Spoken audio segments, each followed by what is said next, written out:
وَمَن يَتَّقِ اللَّهَ يَجْعَل لَّهُ مَخْرَجًا، جو شخص اللہ کا تقوی اختیار کرے گا اللہ اس کے لیے راستہ پیدا کر دے گا، جہاں بالکل نظر نہیں آئے گا کہ کوئی راستہ، اللہ راستہ پیدا کر دے گا۔ بالکل نظر نہیں آ رہا تھا موسیٰ کے ساتھیوں کو کہ اب کیسے بچیں گے، پیچھے لشکر آگے، آگے سمندر ہے، اللہ نے راستہ پیدا کیا۔ خود حضرت ابو بکر کا جو حال ہو گیا تھا کہ حضور اگر انہوں نے ذرا بھی دیکھ لیا، نیچے اپنے قدموں کی طرف بھی نگاہ ڈالی تو ہم نظر آ جائیں گے، آپ نے فرمایا لا تحزن ان اللہ معنا، راستہ نکالتا اللہ۔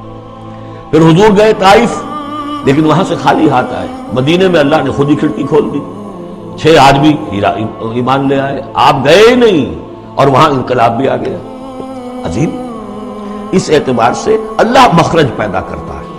تم صحیح طریقے پر چلتے رہو، تقوی اختیار کرو، صحیح راستے پر جد و جہد کرو، یہ کام اللہ پر چھوڑو، کب اسے منظور ہے اس کا کامیاب ہونا؟ جب ہوگا وہ راستہ ایسا کھولنے کا کہ تمہیں گمان بھی نہیں ہوگا۔ وَيَرْزُقْهُ مِنْ حَيْثُ لَا يَحْتَسِبُ، اور اسے رزق دے گا وہاں سے جہاں سے اسے گمان بھی نہیں ہوگا۔ اقامت دین کی جد و جہد ہو، غلبہ دین کی جد و جہد ہو، اپنے آپ کو ان صلاتی و نسکی و محیایا و مماتی اس کا فیصلہ کرنا ہو تو سب سے بڑی رکاوٹ آتی، کھائیں گے کیا؟ تو اللہ تو کہتا ہے راضی میں ہوں، ہے ایمان اور یقین اس پر، کر کے دیکھو تو صحیح، اس پر اعتماد تو کرو۔ لیکن یہ کہ اس پر اعتماد کرنا، توکل، بڑی مشکل ہے۔ وہ تو جتنا ایمان ہوگا اتنا اعتماد ہوگا، اور گہرا ایمان ہوگا گہرا اعتماد ہوگا۔ وَمَن يَتَّقِ اللَّهَ يَجْعَل لَّهُ مَخْرَجًا وَيَرْزُقْهُ مِنْ حَيْثُ لَا يَحْتَسِبُ وَمَن يَتَوَكَّلْ عَلَى اللَّهِ فَهُوَ حَسْبُهُ۔ یہ تو ابھی تقویٰ والے کی بات ہے کہ وہ وہاں سے رزق دے گا جہاں سے اسے ملے گا بھی نہیں، اور جس نے اللہ پر توکل کر لیا تو وہ اس کے لیے بہت کافی ہو جائے گا۔ توکل کر کے تو دیکھو، حسبہ، وہ اس کے لیے کافی ہے۔ یہاں تک فرمایا ہے حدیث میں من کان فی حاجت اخیہ کان اللہ فی حاجتہ، اگر کوئی مسلمان اپنے کسی بھائی کی ضرورت پوری کرنے میں لگ رہا ہے، اپنا وقت صرف کر رہا ہے، اللہ اس کی ضرورت پوری کرنی شروع کر دیتا ہے۔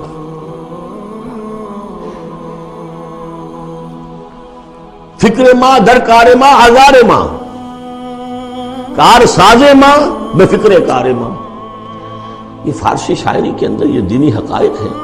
کار ساز ماں بے فکر کار ماں، میرا کارساز میرے کاموں کی فکر کر رہا ہے، میں نے اپنے آپ کو اس کے کام کے لیے لگا دیا۔ وہ دنیا میں بھی ذرا سا بھی کوئی شریف انسان ہوگا، آپ اس کے ہو جائیں وہ آپ کو چھوڑ دے گا پھر کہیں؟ شرافت ہو، مروت ہو، آپ اللہ کے بن کر تو دیکھیے، پھر وہ کارساز ہے۔ کارساز ماں بے فکر کار ماں، فکر ماں در کار ماں آزار ماں، جب میں اپنے معاملات کی فکر خود کرتا ہوں، کوئی نہ کوئی ٹھوکر کھاتا ہوں، کوئی نہ کوئی غلطی کرتا ہوں، آزار اپنے سر کے اوپر پیدا کر لیتا ہوں۔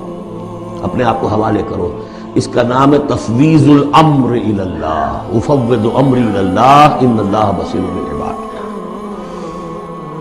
ان اللہ بالغ امرہ، اللہ تعالیٰ تو اپنا معاملہ تو پورا کر کے ہی رہتا ہے، وہ تو دین کو غالب کرنا ہے، کرنا ہی ہے۔ کون اس کے اندر نفع کما گیا، کون محروم رہ گیا، یہ ان کی قسمت ہے۔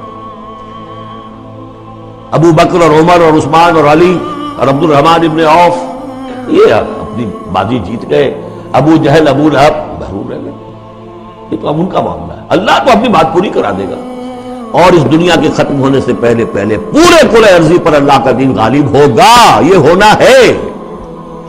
دیکھنا یہ ہے کہ تم اس بہتی گنگا میں کو ہاتھ دھونے کو تیار ہو یا نہیں، یا تم محرومین کی فہرست میں اپنے آپ کو لانا چاہتے۔ بس اپنا تن من دھن لگا دو، اس کے اندر تمہاری ہڈیوں کا چورا ہو کر بھی اس نئی تعمیر کی بنیادوں میں اگر لگ جائے تو بہت بڑی کامیابی ہے۔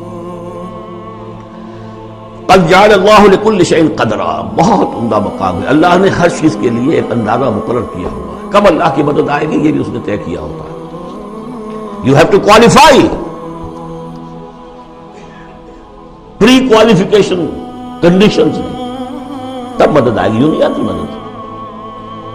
اپنا سب کچھ لگا دو، پھر کہو کہ اللہ میری 15 برس کی کمائی کل میدان میں میں نے ڈالی ہوئی، 15 برس کی کمائی، دن کی اور رات کی کوششیں ہیں میری، صبح اور شام کی کوششیں ہیں میری، 15 برس وہ میدان میں میں نے لا کے ڈالی۔ تب پکارو اللہ کو۔ اپنا مال بچا کے رکھنا ہے، اپنی مستقبل کو بھی بچانا ہے، اپنی اولاد کو بھی بچانا ہے، اور اللہ کا دین غالب ہو جائے، کہیں نام لکھا کے کسی جماعت میں شامل ہو کر بڑا تیر مار دیا، گویا کہ اللہ تعالیٰ تو جانتا ہی نہیں۔ کتنی کنٹریبیوشن ہے، کتنا ایثار ہے، کتنی قربانی ہے، کتنا وقت ہے، کتنی محنت ہے، اللہ جانتا ہے۔ باقی اس نے ہر چیز کا ایک اندازہ مقرر کیا ہوا ہے۔